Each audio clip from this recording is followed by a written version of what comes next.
অক্সফোর্ডের ভ্যাকসিনের চূড়ান্ত অনুমোদনের দিনে রপ্তানিতে ভারতের নিষেধাজ্ঞা। বাংলাদেশকে অপেক্ষা করতে হবে কয়েক মাস, দিল্লির সঙ্গে যোগাযোগ করছে ঢাকা। মহামারীর কারণে 23 ও 30 জানুয়ারির সিলেট লন্ডন ফ্লাইট বাতিল। করোনা মাত্রা না ছাড়ালে মার্চে ঢাকা থেকে টরন্টো সরাসরি ফ্লাইট চালু। করোনা উপেক্ষা করেই রেমিটেন্সের রেকর্ড। বিশ্বজুড়ে বিপর্যয়ের বছরে প্রায় 2 লাখ কোটি টাকা পাঠিয়েছে প্রবাসী বাংলাদেশিরা।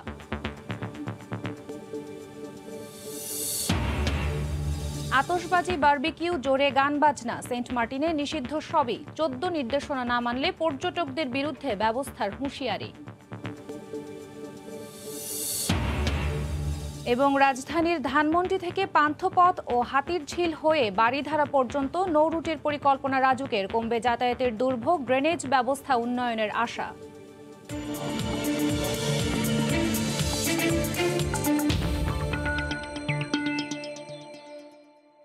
দেখছিলেন শিরোনাম। আমন্ত্রণ জানাচ্ছি দেশ ও দেশের বাইরের অর্থ বাণিজ্যের নানা খবর নিয়ে আমাদের নিয়মিত আয়োজন এ সময়ের বাণিজ্যে। আপনাদের সঙ্গে আছি আমি খান তাজদিন আহসান। অক্সফোর্ড অ্যাস্ট্রাজেনেকার ফর্মুলায় তৈরি সেরাম ইনস্টিটিউটের ভ্যাকসিন রপ্তানিতে নিষেধাজ্ঞা দিয়েছে ভারত সরকার। সেরাম ইনস্টিটিউট প্রধানের বরাত দিয়ে এ খবর প্রকাশ করেছে বার্তা সংস্থা এপি। ভারত সরকারের এমন সিদ্ধান্তে চলতি মাসে বাংলাদেশের ভ্যাকসিন পাওয়ার সম্ভাবনা নিয়ে অনিশ্চয়তা দেখা দিয়েছে। এদিকে ভ্যাকসিন বাংলাদেশে আসা না পর্যন্ত কঠোরভাবে স্বাস্থ্যবিধি মেনে চলার বিকল্প নেই বলে মনে করেন চিকিৎসকরা। রোববার অক্সফোর্ড ও অ্যাস্ট্রাজেনেকার ফর্মুলায় তৈরি ভ্যাকসিন কোভিশিল্ড মানবদেহে প্রয়োগের চূড়ান্ত অনুমোদন দেয় ভারত। সেরাম ইনস্টিটিউটের ওই টিকা প্রতিবেশী দেশে অনুমোদন পাওয়ার পর আশার আলো দেখছিল বাংলাদেশ। স্বাস্থ্যমন্ত্রী জানিয়েছিলেন জানুয়ারিতেই হয়তো ভ্যাকসিন পেতে পারে ঢাকা। জানুয়ারির শেষের দিকে আমি ভাবতাম যে হয়তো তারা ভ্যাকসিন দিবে, কিন্তু এখন আমি আশাবাদী আরো একটু হয়েছি যে তার আগেও আমরা পেয়ে যেতে পারি। তবে অক্সফোর্ড ও অ্যাস্ট্রাজেনেকার ফর্মুলায় তৈরি সেরাম ইনস্টিটিউটের ভ্যাকসিন চূড়ান্ত অনুমোদন দেওয়ার দিনেই রফতানিতে নিষেধাজ্ঞা দিল ভারত সরকার। প্রতিষ্ঠানটির সিইও আদর পুনওয়ালার বরাত দিয়ে বার্তা সংস্থা এপি জানায়, আপাতত আগামী কয়েক মাসের জন্য ভ্যাকসিন রপ্তানির অনুমোদন দেবে না মোদী সরকার। ভারতীয়রা যাতে যথাযথভাবে ভ্যাকসিন পায় সেটি নিশ্চিতেই এমন সিদ্ধান্ত বলে জানান সেরাম ইনস্টিটিউটের এ প্রধান কর্মকর্তা। প্রতিবেশী দেশের এমন সিদ্ধান্তে সহসায় বাংলাদেশের ভ্যাকসিন পাওয়া নিয়ে অনিশ্চয়তা দেখা দিয়েছে। এদিকে অন্যান্য ভ্যাকসিনের চেয়ে অক্সফোর্ড অ্যাস্ট্রাজেনেকার ভ্যাকসিন বেশি কার্যকর উল্লেখ করে এটি বাংলাদেশে আসা না পর্যন্ত কঠোরভাবে স্বাস্থ্যবিধি মেনে চলার উপর গুরুত্ব আরোপ করেছেন ব্রিটেন প্রবাসী বাংলাদেশি চিকিৎসক। অক্সফোর্ড অ্যাস্ট্রাজেনেকার এই ভ্যাকসিনটি ফাইজার বা মডার্নার ভ্যাকসিনের চাইতে একটু আলাদা। এটা তৈরি করা হয়েছে মডিফাইড সিমিয়ান অ্যাডেনোভাইরাসের মাধ্যমে।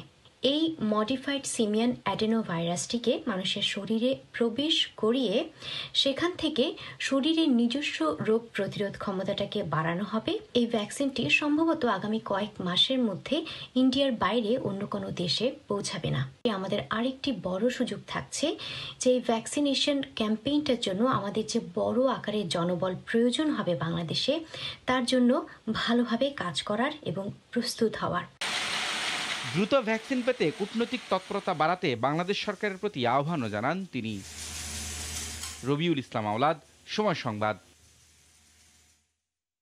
এদিকে ভারতের কাছ থেকে করোনার ভ্যাকসিন পেতে দিল্লির সঙ্গে যোগাযোগ করেছে ঢাকা। শিগগিরই এ বিষয়ে বিস্তারিত জানা যাবে বলে জানিয়েছে পররাষ্ট্রমন্ত্রী ডক্টর একে আব্দুল মোমেন। সকালে সময় সংবাদকে তিনি একথা জানান। আমরা দিল্লির সাথে আলাপ করেছি, ভারতীয় পররাষ্ট্র মন্ত্রণালয়ের সাথে আমরা আলাপ করেছি। তারাও জিনিসটা জানে না, তারা জেনে they will inquiry into it, এবং তখন আমরা আপনাদের জানাবো না। করোনার নতুন সংক্রমণের ভেতর লন্ডন থেকে যাত্রীবাহী একটি বিমান দেশে ফেরার কথা রয়েছে। এ বিষয়ে বিস্তারিত জানাতে সিলেট ওসমানী আন্তর্জাতিক বিমানবন্দরে আছেন রিপোর্টার ইকরামুল কবির। সরাসরি চলে যাচ্ছি তার কাছে। ইকরামুল। ধন্যবাদ তাজনীন। 12টা থেকে 12:30টার মধ্যে লন্ডন থেকে সরাসরি বিমান ওসমানী আন্তর্জাতিক বিমানবন্দরে এসে অবতরণ করবে এবং 1 তারিখ মানে 1 জানুয়ারি থেকে যে বিধিনিষেধ করা হয়েছে, যারা লন্ডন থেকে সিলেটে আসবে তাদেরকে 14 দিনের কোয়ারেন্টাইনে থাকতে হবে এবং হোটেলে নিয়ে যাওয়া হবে এবং হোটেলে নিজের খরচেই তাদেরকে থাকতে হবে। হোটেলে নেওয়ার জন্য ইতিমধ্যে 3টি বাস, বিআরটিসির 3টি বাস প্রস্তুত রয়েছে, 2টি এসি বাস এবং একটি দোতলা বাস, এবং তাদেরকে নেওয়া হবে হোটেলে। এখানে আমরা যেটা জেনেছি দরগা গেট এলাকার 2টি হোটেল প্রস্তুত রাখা হয়েছে। তাছাড়া আরও সব মিলে 10টি হোটেল প্রস্তুত রাখা হয়েছে, আর একটি জায়গা বা একটি সরকারি প্রতিষ্ঠান BRDTIA থাকতে পারবেন। যারা নিজ খরচে থাকবেন না তাদেরকে সেইখানে বাংলাদেশ পল্লী উন্নয়ন প্রশিক্ষণ কেন্দ্রে তারা থাকতে পারবেন। এবং যেই 700 জনের ব্যবস্থা করা হয়েছে, কারণ হচ্ছে কি আমরা গত মাসে 24, 28 এবং 31 ডিসেম্বর 511 জন যাত্রী সিলেটে এসেছিলেন লন্ডন থেকে সরাসরি। সেই হিসেব করে এই 14 দিনে 4টি ফ্লাইট লন্ডন থেকে সিলেট আসবে, সেই হিসেব করে 700 জনের ব্যবস্থা রাখা হয়েছে। তবে বলে রাখা প্রয়োজন যে এই যে আজকে যে ফ্লাইটে আসছে সেখানে 42 জন সিলেটের যাত্রী এবং মাত্র 6 জন নামবে হযরত শাহজালাল আন্তর্জাতিক বিমানবন্দরের ঢাকায়। এবং এই যে মাত্র 48 জন যাত্রী কিন্তু এই বিমানে আসার কথা ছিল না। এখানে 2 শতাধিক যাত্রী তাদের টিকিট করেছিলেন বাংলাদেশে আসার জন্য, পরবর্তীতে অনেকে টিকিটের পয়সা ফেরত দেয় এবং যাত্রা বাতিল করেন। এই কারণে যে তারা অনেকে 14 দিন, 15 দিন বা 1 মাসের জন্য বাংলাদেশে আসে, সেক্ষেত্রে 14 দিনই যদি তাদেরকে হোটেলে বন্দী থাকেন তাহলে তারা বাংলাদেশে আসাটা এই মুহূর্তে উচিত মনে করছে না। এবং প্রত্যেকটি হোটেলে আইনশৃঙ্খলা বাহিনীর সদস্যরা থাকবেন। এখানে আমি দেখেছি আইনশৃঙ্খলা বাহিনীর সদস্যরা আছে এবং যারা হোটেলে থাকবে তারা কোনোভাবেই হোটেল থেকে বের হতে পারবে না, সেমনই ব্যবস্থা রাখা হয়েছে। আমাকে সিলেটের জেলা প্রশাসক কাজী এমদাদুল ইসলাম আমাকে এমনটি জানিয়েছেন। সব কিছু মিলে এই যাত্রীদের হোটেলে নেওয়ার জন্য সব প্রস্তুতি ইতিমধ্যে সম্পন্ন করা হয়েছে। এ ছিল ওসমানী আন্তর্জাতিক বিমানবন্দর থেকে লন্ডন থেকে সরাসরি যে ফ্লাইটটি আসবে 12টা থেকে 12:30টার মধ্যে, সেই ফ্লাইটের সর্বশেষ খবর। সিলেট ওসমানী আন্তর্জাতিক বিমানবন্দর থেকে আমাদের সঙ্গে এতক্ষণ সরাসরি যুক্ত ছিলেন সহকর্মী ইকরামুল কবির। আগামী 23 ও 30 জানুয়ারি সিলেট থেকে লন্ডনগামী ফ্লাইট বাতিল ঘোষণা করেছে বিমান বাংলাদেশ এয়ারলাইন্স। রোববার এই তথ্য জানিয়েছে বিমান পরিবহন সংস্থাটি। কারণ হিসেবে এয়ারলাইন্সটির ওয়েবসাইটে জানানো হয়েছে, যুক্তরাজ্যে করোনা ভাইরাসের 2য় ধাপের সংক্রমণ বাড়তে থাকায় এই সিদ্ধান্ত নেওয়া হয়েছে। পূর্ব ঘোষিত সম্প্রতি যুক্তরাজ্য থেকে নতুন ধরনের করোনার সংক্রমণ ছড়িয়ে পড়ায় যুক্তরাজ্যের সঙ্গে বিমান চলাচল বন্ধ করে দিয়েছে বিশ্বের অনেক দেশ।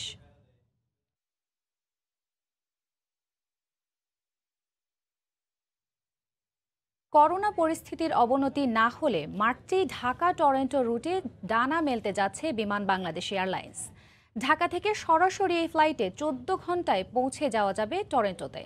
এই উদ্যোগে খুশি কানাডা প্রবাসীরা। এদিকে ফ্লাইট চলাচলে জাপান নিষেধাজ্ঞা তুললেই দীর্ঘ 14 বছর পর টোকিওতে যাবে বিমান। দেখুন হাজেরা শিউলির রিপোর্ট।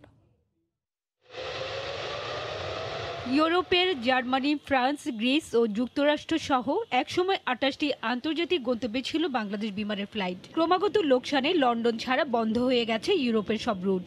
বহরে দূরপাল্লার অত্যাধুনিক উড়োজাহাজ বাড়ায় এবার কানাডার টরন্টোতে পাখা মেলছে বিমান। ড্রিমলাইনার -9 দিয়ে সপ্তাহে 3 দিন টরন্টো যাবে বিমান। বর্তমানে কাতার, এমিরেটস সহ বেশ কিছু এয়ারলাইন্স কানাডা গেলেও ট্রানজিটের কারণে অন্তত 20 ঘন্টা লাগে। সরাসরি যাত্রা করায় মাত্র 14 ঘন্টাতে টরন্টোতে অবতরণ করবে বিমানের ফ্লাইট। সবকিছু ঠিকঠাক থাকলে মার্চেই টরন্টোতে ডানা মেলার ব্যাপারে আশাবাদী কর্তৃপক্ষ। দ্রুত এই ফ্লাইট চালুর আহ্বান কানাডা প্রবাসীদের। অন্য কোনো পরিস্থিতির সৃষ্টি না হয় তাহলে মার্চ থেকে ঢাকা টরন্টো ডাইরেক্ট ফ্লাইট পরিচালনা করব ড্রিমলাইনার -9 দিয়ে। অ্যারাউন্ড 14 ঘন্টায় আমরা ঢাকা থেকে টরন্টো পৌঁছতে পারবো।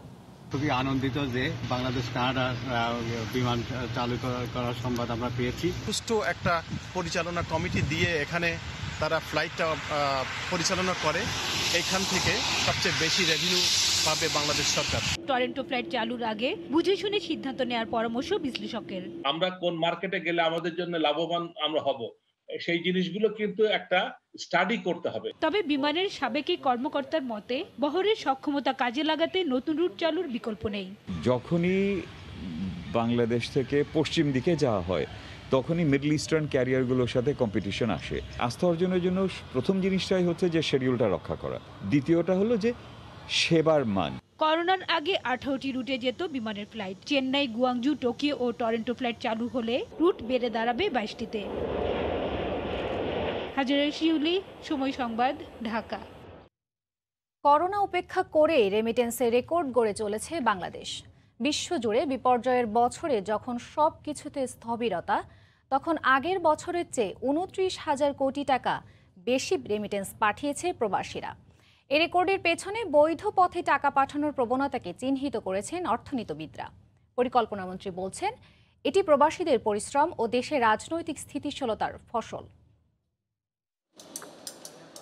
করোনায় যখন বেহাল বিশ্বের অর্থনৈতিক কাঠামো, তখনও রেমিটেন্স পাঠিয়ে রেকর্ড গড়ছেন প্রবাসী বাংলাদেশিরা। হিসাব বলছে, করোনা আঘাত হানার আগে ফেব্রুয়ারিতে রেমিটেন্স এসেছিল $145 কোটি, মার্চে তা কমে $128 কোটি 68 লাখ ডলারে নামে। সংক্রমণ বাড়লে এপ্রিলে তা আরও কমে দাঁড়ায় মাত্র $108 কোটি। এরপরই বাড়তে থাকে প্রবাস আয়। মে মাসে রেমিটেন্স আসে $150 কোটি আর জুনে $183 কোটি। ঈদের মাস জুলাইয়ে এক লাফে এই আয় উঠে আসে $260 কোটি। একক মাস হিসেবে এখন পর্যন্ত যা সর্বোচ্চ। এরপর আগস্টে $196 কোটি, সেপ্টেম্বরে $215 কোটি, অক্টোবরে $210 কোটি ও নভেম্বরে $207 কোটি আসে। আর ডিসেম্বরে প্রবাসীরা পাঠান $205 কোটি। অর্থনীতিবিদরা বলছেন, রেমিটেন্সের পালে হাওয়া লাগিয়েছে হুন্ডির সুযোগ কমে যাওয়া ও মহামারী মোকাবিলায় স্বজনদের পাশে দাঁড়ানোর মানসিকতা।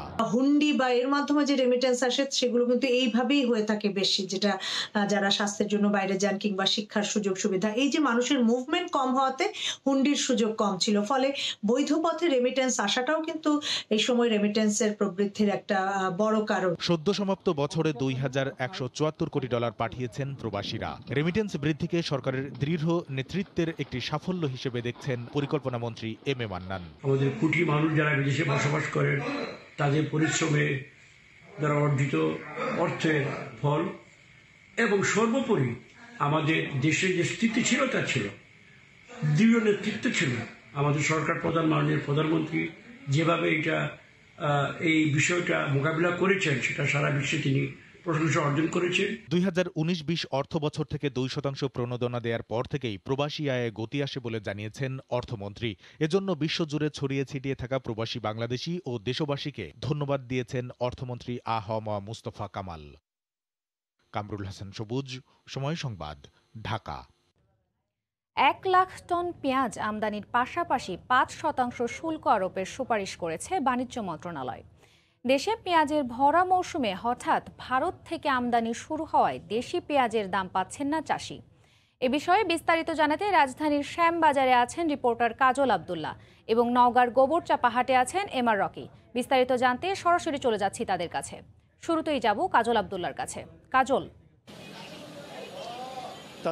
রাজধানীর যে শ্যামবাজার, এই শ্যামবাজারে কিন্তু আমরা যেটি দেখছি সকাল থেকে এসে, সেটি কিন্তু দেশি পেঁয়াজ, তো যেহেতু ভরা মৌসুম, দেশি পেঁয়াজের সরবরাহ কিন্তু পর্যাপ্ত আছে এবং আমদানিকৃত যে বাজারে সেটা নেদারল্যান্ডস থেকে, চীন থেকে যে পেঁয়াজগুলো আসে বছরের যে ঘাটতিটা মিটিয়ে থাকে, সেই পেঁয়াজগুলো কিন্তু সরবরাহ মোটামুটি অনেক ভালো আছে। এবং একই সঙ্গে যে আপনি জানেন যে চলতি বছর শুরুতে কিন্তু ভারত 3 মাস পরে 14 সেপ্টেম্বর প্রথম যে ভারত রপ্তানিতে নিষেধাজ্ঞা দেয় পেঁয়াজ রপ্তানিতে, সেরপর কিন্তু 3 মাস পরে চলতি বছর শুরুতে আবার অনুমোদন দেয় ভারত পেঁয়াজ রপ্তানিতে। সেক্ষেত্রে কিন্তু সেই পেঁয়াজগুলো কিন্তু 2-1টি ট্রাক কিন্তু অলরেডি বাংলাদেশে কিন্তু প্রবেশ করেছে, আমরা ব্যবসায়ীদের পক্ষ থেকে যেটি জানতে পেরেছি। কিন্তু সেই প্রভাব কিন্তু এখন বাজারে বিরাজ করছে, যেটি হচ্ছে যে আমদানিকৃত যে পেঁয়াজগুলো আছে নেদারল্যান্ডস থেকে এবং চায়নাতে, সেই পেঁয়াজের কিন্তু 16 থেকে 17 টাকা কিন্তু বিক্রি হচ্ছে এবং লাল যে নেদারল্যান্ডসের পেঁয়াজ সেটি কিন্তু 28 টাকা কেজি কিন্তু বিক্রি হচ্ছে। কিন্তু তার অনুপাতে যে খুব বেশি যে প্রভাব পড়া, সেই প্রভাবটা কিন্তু বাজারে আমরা এখনো দেখছি না, ব্যবসায়ী সেটি কিন্তু বলছেন। কিন্তু সবচেয়ে বড় দুশ্চিন্তার বিষয় সেটি হচ্ছে এখানে শ্যামবাজারে যারা পাবনা, নাটোর, সিরাজগঞ্জ বিভিন্ন জায়গা থেকে যারা দেশি পেঁয়াজ চাষি এবং ব্যবসায়ী আছেন, তারা কিন্তু সবচেয়ে ক্ষতিগ্রস্ত হচ্ছেন। এবং সরকারের এবং সবকিছু মিলে যে সিদ্ধান্তটি এখন ভারত সরকার নিয়েছে এবং সরকারের সবকিছু মিলে যে দেন দরবার, সেই দেন দরবারে ব্যবসায়ী এবং চাষিদের একটি দাবি, সেটা হচ্ছে দেশি চাষি যারা আছে, দেশি পেঁয়াজ চাষি, তারা কিন্তু গত 3 মাস আগে যে ভারত সরকার যে পেঁয়াজ রপ্তানিতে নিষেধাজ্ঞা দেয়, সেই অনুপাতে কিন্তু 3 গুণ প্রায় জমিতে কিন্তু তারা পেঁয়াজের চাষ কিন্তু বাড়িয়েছে, যে দেশি পেঁয়াজে স্বনির্ভর হওয়ার জন্য, আমদানি কমিয়ে আমদানি নিরুৎসাহিত করার জন্য, যে বারবার যে ক্ষতিগ্রস্ত হতে হয় ভোক্তা, চাষি এবং ব্যবসায়ী সবাইকে, সেই ধারাবাহিকতা 3 গুণ কিন্তু তারা চাষ কিন্তু করেছে বাংলাদেশের বিভিন্ন জমিতে, বিভিন্ন এলাকায়। এবং সরকার সেখানে গ্রীষ্মকালীন যে মৌসুমে যে পেঁয়াজ, সেটি কিন্তু সরকার রোপণ করে সেখানে কিন্তু সফলতা পেয়েছে।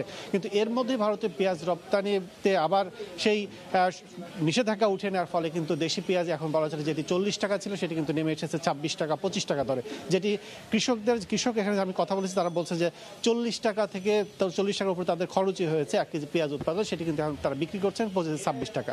তো বাজারের শ্যামবাজারের এই ছিল সবশেষ অবস্থা। আমরা চলে যাব নওগাঁয়, সেখানকার বাজারের অবস্থা জানতে, সেখানে সহকর্মী এমআর রকি।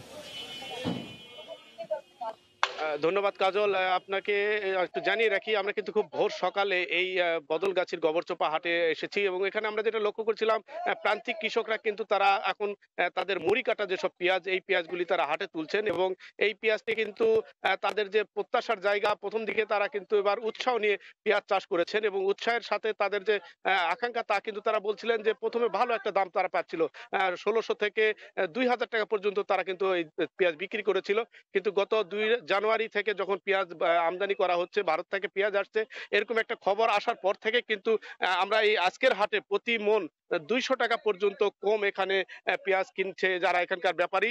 তারা বলছেন যে আমদানির খবরের কিন্তু তারাও একটা শঙ্কার মধ্যে রয়েছেন, দর কমে যাওয়া এবং এই দরটা কিন্তু সরাসরি কৃষকের ঘাড়েই কিন্তু এসে চেপেছে। কৃষক কিন্তু প্রত্যাশা করছিলেন, তারা এবছর খুব উৎসাহ নিয়ে পেঁয়াজ চাষ করেছেন। আপনি জানেন যে সেপ্টেম্বরের পর থেকে যখন দাম বৃদ্ধি হয় তারপর থেকে কিন্তু বেশ চড়া দাম দিয়ে পেঁয়াজের বীজ কিনে তারা রোপণ করেছিলেন এবং স্বপ্ন ছিল তাদের এবার একটা ভালো দর পাবেন এবং এই দরের কিন্তু প্রথম দিকে তাদের আকাঙ্ক্ষা পূর্ণ হচ্ছিল, কিন্তু গত 2 জানুয়ারির পর থেকে এই আকস্মিক দরের জায়গাটা কিন্তু সরাসরি একেবারে 200 টাকা প্রতি মনে নেমে যায় এবং এই নেমে যাওয়াটাকে তাদের কৃষকের ভাষায় তারা বলছেন যে এবছর তারা যে স্বপ্নটা লালন করছিলেন ভালো একটা দর পাবেন এবং ভালো ফলনের জায়গাটাও তারা প্রথম দিকে এখানে আশা করার পর আজকের বাজারে কিন্তু তারা এসে একেবারে হোঁচট খাচ্ছেন এবং কৃষকদের যেটা দাবি যে ভারত থেকে এই মুহূর্তে যে পেঁয়াজ আমদানি তাদের জন্য কিন্তু অনেকটা অশনি সংকেত হিসাবে তারা লক্ষ্য করছেন এবং খুব দ্রুত যেন এই বাজারটা তাদের প্রত্যাশিত দর পান এই দিকে তারা নজর রাখার জন্য দাবি জানিয়েছেন। তো তাজিন, এই ছিল নওগাঁর গোবরচাপা হাটের পেঁয়াজ কেনাবেচার খবর আমার কাছে। নওগাঁর গোবরচাপা হাট থেকে আমাদের সঙ্গে এতক্ষণ সরাসরি যুক্ত ছিলেন সহকর্মী এমআর রকি, তার আগে রাজধানীর শ্যামবাজার থেকে যুক্ত ছিলেন সহকর্মী কাজল আব্দুল্লাহ। সরকারের চাল ও আমদানি ও মিলারদের সিন্ডিকেটের প্রভাব পড়েছে হাটবাজারে। চাল আমদানির প্রক্রিয়া শুরুর সঙ্গে সঙ্গে মিলাররা ধান কেনায় তেমন আগ্রহ দেখাচ্ছে না। প্রথম ধাপে কৃষক ধানের দাম পেলেও এখন প্রতি বস্তায় কমেছে 150 থেকে 200 টাকা পর্যন্ত। হঠাৎ দাম কমে যাওয়ায় মিলারদের সিন্ডিকেটকে দায়ী করছেন কৃষক। গোলাম নবী দুলালের তথ্য ও মঞ্জিদ আলম শিমুলের ছবি নিয়ে রিপোর্ট। দিনাজপুরের সদর উপজেলার রানীগঞ্জ হাটে গত হাটের চেয়ে এখন ধান প্রতি বস্তা কমেছে 150 টাকা থেকে 200 টাকা। কৃষি উপকরণের দাম বেশি হওয়ায় উৎপাদন খরচ বেড়েছে, কম দামে বিক্রি করায় কৃষকরা হতাশ। মৌসুমের শুরুতেই প্রকারভেদে কৃষকরা প্রতি বস্তা 2050 টাকা থেকে 2250 টাকা ধান বিক্রি করেছেন। দাম কমার জন্য মিলারদের কারসাজিকে দুষছেন কৃষকরা। এবারে মাজরা পোকায় লাগায় কৃষকদের ধান অনেক ফসল কম, এইভাবে ধান বেচলে আমাদের কৃষকের লস হয়ে যাবে, মানে পড়তে হবে না। মিলাররা তারা সিন্ডিকেট করে ধানের বাজারটা কমিয়ে দিয়েছে। চাল আমদানি হলে দাম আরো কমবে বলে মনে করেন চালকল মালিক গ্রুপের এই নেতা। সরকারি পর্যায়ে যে চাল আমদানিটা করবে এই চালটা খুব শীঘ্রই যদি আমদানি করা যেত তাহলে চালের বাজারটা আসলে যে নিয়ন্ত্রণ পর্যায়ে এখন এসেছে এটি হয়তো নিয়ন্ত্রিতই থাকতো। সরকারি পর্যায়ে ধান চাল সংগ্রহ অভিযানের কথা জানিয়ে খাদ্য কর্মকর্তা বলেন, বড় বড় হাটগুলোতে খাদ্য বিভাগের মনিটরিং টিম কাজ করছে। বাজার বর্তমানে যে স্থিতিশীল বাজার রয়েছে তা ভবিষ্যতে বজায় থাকবে। জেলার 13টি উপজেলা থেকে এবার সরকার মিলারদের কাছ থেকে 74,091 মেট্রিক টন চাল এবং 11,927 মেট্রিক টন ধান কিনবে। সময় সংবাদ, দিনাজপুর। আমদানি কমে যাওয়ায় রাজশাহীর বাজারে বেড়ে গেছে ছোট বড় সব ধরনের মাছের দাম। খাল বিলের পানি কমলেও ভরা পুকুর থেকে মাছ তুলছেন না জেলেরা, এতে মাছের যোগান কমে দাম বেড়েছে। রাকিবুল হাসানের রিপোর্ট। খালবিল, নদীনালা সহ জেলার পবা, দুর্গাপুর ও মোহনপুর উপজেলার বেশিরভাগ জলাশয়ের পানি না থাকায় সংকট দেখা দিয়েছে মাছের। তাতে বাজার থেকে অনেকটাই উধাও ছোট মাছ। শীতের কারণে পুকুর থেকেও মাছ তুলছেন না জেলেরা। এতে রাজশাহীর বাজারে বেড়েছে রুই, কাতল, মৃগেল, পাবদা, চিতল ও ট্যাংরার দাম। নদীর মাছ নাই, খাল বিলেরও মাছ আস্তে আস্তে কমে যাচ্ছে। শীতের টাইমে তো এখন অত মাছ হয় না, সিজন আছে, এরপরে আবার বেশি হবে। পানি এখনো ওভাবে কমে না, এই কারণে নদীর মাছগুলো আসলে কম ধরছে। পানি একটু কমে গেলে নদীর মাছগুলো আবার আমদানি বেশি হবে। ব্যবসায়ী ও জেলেরা বলছেন, খরচের তুলনায় দাম কম পাওয়ায় পুকুর থেকে মাছ ধরছেন কম। আমি 3টা পুকুর করেছি, 3টাতে 1.5 লাখ টাকা লস এই বছরে, বুঝতে পেরেছেন? এই জন্য দেখতে এসেছি বাজার কেমন। এই সময় দামটা একটু কম, যারা মাছ চাষ করে তো তাদের জন্য খুব কষ্টকর এটা বিষয়। এই অবস্থায় মাছ কিনে খুচরা বাজারে বিক্রিতে দিশেহারা ফেরি ব্যবসায়ীরা। আড়তে বেশি দাম হলে আপনার পাড়াতে তোলে বুঝছে না, পাড়াতে বুঝতে চাইছে যে ওরা কম রেটে দেখাতে চাইছি। আড়তে দাম বেশি, আমরা বাজারে লেগে যাই, সীমিত লাভে আপনার বিক্রি করি। 120 কিনছি, তখন এমন দিন আছে পাড়াতে লেগে যায় আমাদেরকে 110ও বেচতে হয়। পুকুর মালিক ও ব্যবসায়ীরা বলছেন, শীত কমে ফেব্রুয়ারির মাঝ সময় না আসা পর্যন্ত কমবে না মাছের দাম। রাকিবুল হাসান, সময় সংবাদ, রাজশাহী। মুন্সিগঞ্জের ধলাগাঁও পাইকারি হাটে বেড়েছে শীতকালীন সবজির সরবরাহ। এতে সব ধরনের সবজির দাম কেজিতে কমেছে 5 টাকা থেকে 60 টাকা পর্যন্ত। বড় এই বাজারের তাজা ও কীটনাশক মুক্ত সবজি যাচ্ছে রাজধানী সহ বিভিন্ন জেলার হাট বাজারে। বিস্তারিত নাসিরুদ্দিন উজ্জ্বলের রিপোর্টে। প্রধান রাস্তা যেন সবজির মেলা। বেগুন, সিম, ফুলকপি, মূলা আর লাউয়ের সয়লাভ এই অঞ্চলের সবচেয়ে বড় সবজির পাইকারি হাট মুন্সিগঞ্জের ধলাগাঁও। সরাসরি কৃষক হরেক রকম সবজির এমন পসরা নিয়ে বসে। জৈব সারে উৎপাদিত কীটনাশক মুক্ত তাজা সবজির সমারোহের কারণে এই হাটের কদর বেশি। 3 দফা বন্যা মোকাবেলা করে প্রতিকূলতার মধ্যেও ব্যাপক ফলন হয়েছে এবার, কিন্তু চাহিদার তুলনায় সরবরাহ বেড়ে যাওয়ায় সস্তায় বিক্রি হচ্ছে সবজি। আলুর দামও রয়েছে কমতির দিকে। কৃষক এই কপিটা ফলাইতে তার কমপক্ষে 20 টাকা খরচ দিছে, এখন বিঘা 12 টাকা, 14 টাকা, 15 টাকা। 3 দফা বন্যার পরে এই ফসল ফলাইছি, অনেক কষ্ট হয়েছে, অনেক এর কোনো দাম নাই। সবজি অনেক কম দাম, মোটামুটি ভালো সবজি উঠছে। ধনিয়া পাতা সস্তা, পেঁয়াজ পাতা সস্তা, আলু সস্তা। আলুর দাম ছিল 40 টাকা, 35 থেকে 40 টাকা নতুন আলু, এখন আজকে বিকতে আছে 30 থেকে 28 টাকা কেজি। 2 ঘন্টার ভোরের এই সবজির হাটে প্রতিদিন 10 টনেরও বেশি সবজি বিক্রি হয়। নাসিরুদ্দিন উজ্জ্বল, সময় সংবাদ, মুন্সিগঞ্জ। এখন থেকে সেন্ট মার্টিনে আতশবাজি, বারবিকিউ পার্টি বা উচ্চ শব্দে গান বাজনা নিষিদ্ধ সহ পর্যটকদের মানতে হবে 14 নির্দেশনা। না মানলে আইনগত ব্যবস্থা নেওয়ার কথা জানিয়ে গণবিজ্ঞপ্তি জারি করেছে পরিবেশ অধিদপ্তর। ভ্রমণ নিষেধাজ্ঞা দেওয়া হয়েছে ছেড়াদ্বীপে। আরও জানাচ্ছেন সুজাউদ্দিন রুবেল।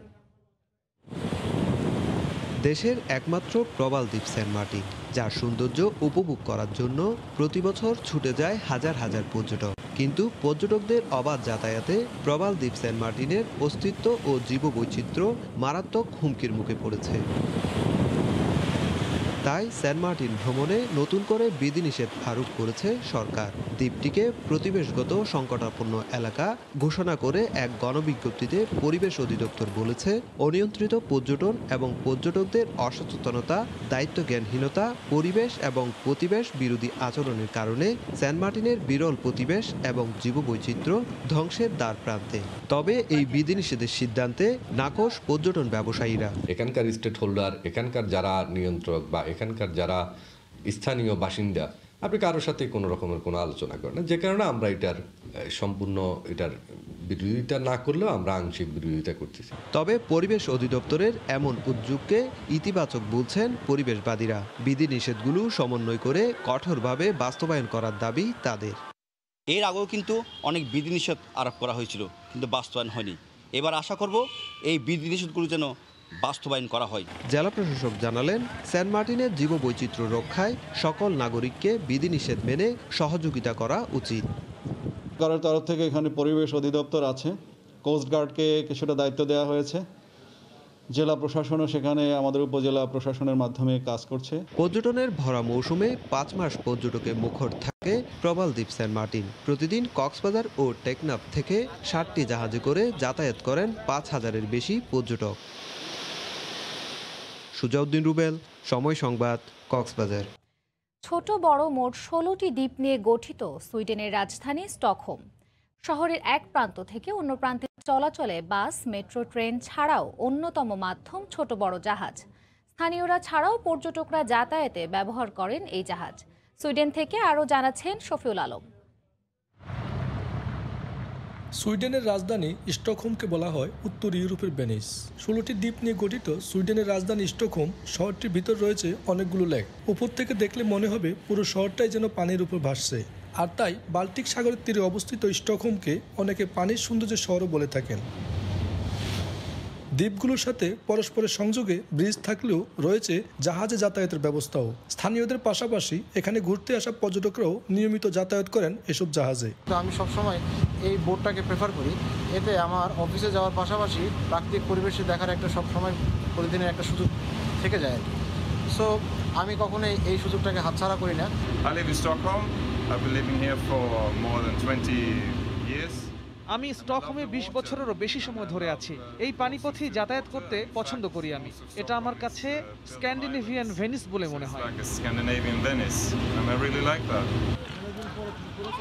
শহরটির সৌন্দর্য উপভোগ করতে পর্যটকদের জন্য ছোট বড় জাহাজের পাশাপাশি স্পিডবোট থাকলেও করোনার প্রভাবে পর্যটক শূন্যতায় বেশিরভাগই বন্ধ রয়েছে।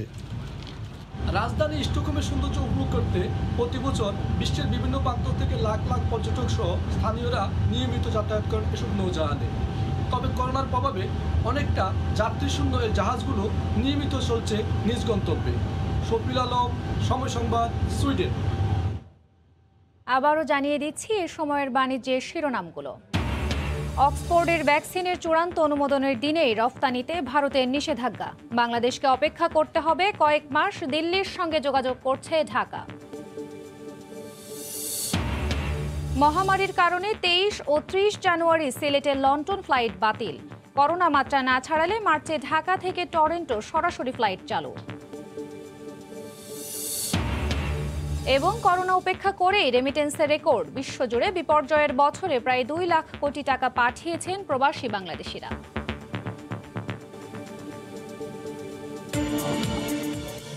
এই ছিল এই সময়ের বাণিজ্যের সঙ্গে থাকুন সময়।